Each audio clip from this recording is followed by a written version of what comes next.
கருத்து கணிப்பினுடைய முடிவுகள் வந்து உங்களுக்கு எப்படி இருந்துச்சு? ஒரு இயக்கம் தமிழக வெற்றிக் கழகத்தை பொறுத்தவரையிலும் தியாகத்தால் உருவாக்கப்பட்டிருக்கிற இயக்கம், மனிதநேயத்தோடு இயங்குகிற இயக்கம்,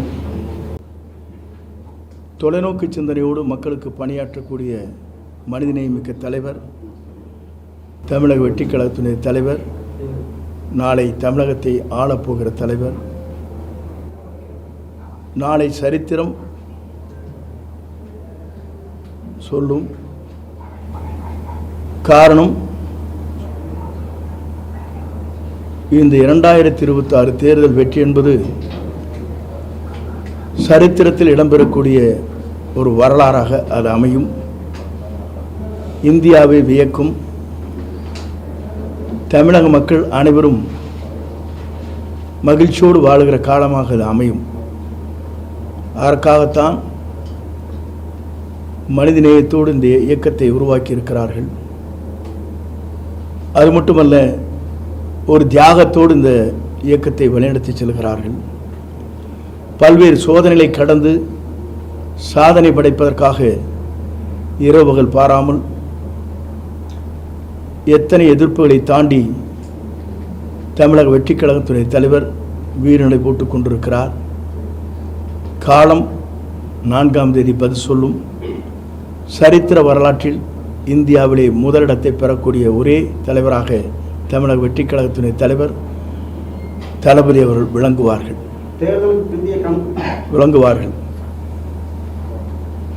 சர்வத்தையும் கற்றுக்கொள்ள வேண்டும். ஆனால் கர்வத்தை, சுயநலத்தை கற்றுக்கொள்கிற எந்த இயக்கங்களாக இருந்தாலும் அந்த சாம்ராஜ்யம் அழிவதை எவராலும் தடுக்க முடியாது. தேர்தலுக்கு பிந்தைய கருத்து கணிப்பு நடத்திய ஒரு 8 நிறுவனங்கள்ல 6 நிறுவனங்கள் வந்து திமுக தான் ஆட்சி அமைப்புன்னு போட்டிருக்காங்க. ஒரே ஒரு நிறுவனம் தான் தாவேக வந்து ஆட்சி அமைப்புன்னு போட்டிருக்காங்க. 2 நிறுவனம் வந்து அதிமுக குறிப்பிட்டிருக்காங்க. இந்த கருத்து கணிப்புகள் நீங்கள் எப்படி பார்க்குறீங்க? என்னை பொறுத்தவரை மக்கள் கருத்து கணிப்புகள் தெளிவாக இருக்கிறது. உங்கள் வீட்டிலே உங்களை கேட்காமலே விசிலுக்கு ஓட்டு போட்டிருக்கிறார், உங்களுக்கு தெரியும். நீங்கள் எங்கே போட்டேன் என்பது உங்களுக்குத்தான் தெரியும். உங்கள் இல்லத்தில் இருக்கிற குழந்தைகளிலிருந்து முதல் வாக்கு அளிக்கின்ற அத்தனை பேரும் புதிய மாற்றத்தை, எதிர்கால தமிழகத்தை ஆள்வதற்கு ஒரு சிறந்த தலைவர் நமக்கு கிடைத்திருக்கிறார் என்ற எண்ணங்கள் மக்களிடத்தில் இருக்கிறது. அது 4ஆம் தேதி என்று பிரதிபலிக்கும். இந்தியாவின் சரித்திர வரலாற்றில் வெற்றி என்ற இலக்கை அவர் எட்டி பிடிப்பார். திரு நயினார் நாகேந்திரன் அவர்கள் வந்து தாவேக ஒரு தொகுதியில் கூட வெற்றி பெறாது அப்படின்னு சொல்லி ஒரு கருத்து சொல்லியிருக்காரு.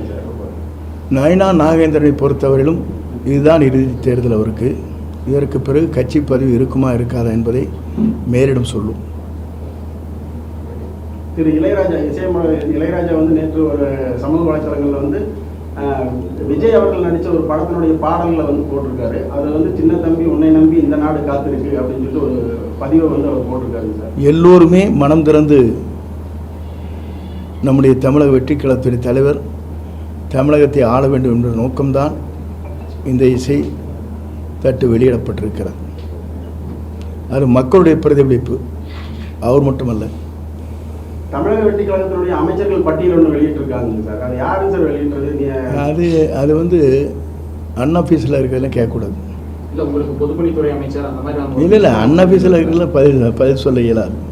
அது அந்நேரத்தில் கொண்ட எந்த இயக்கமானாலும் சாம்ராஜ்யம் அழியும் அப்படின்னு சொன்னீங்க. அது உங்களுக்கு நீங்களே புரிஞ்சு கொள்வீர்கள், அவ்வளவுதான் சார். என்ன சுயநலம் எப்போதுமே உங்களுக்கு தெரியும்.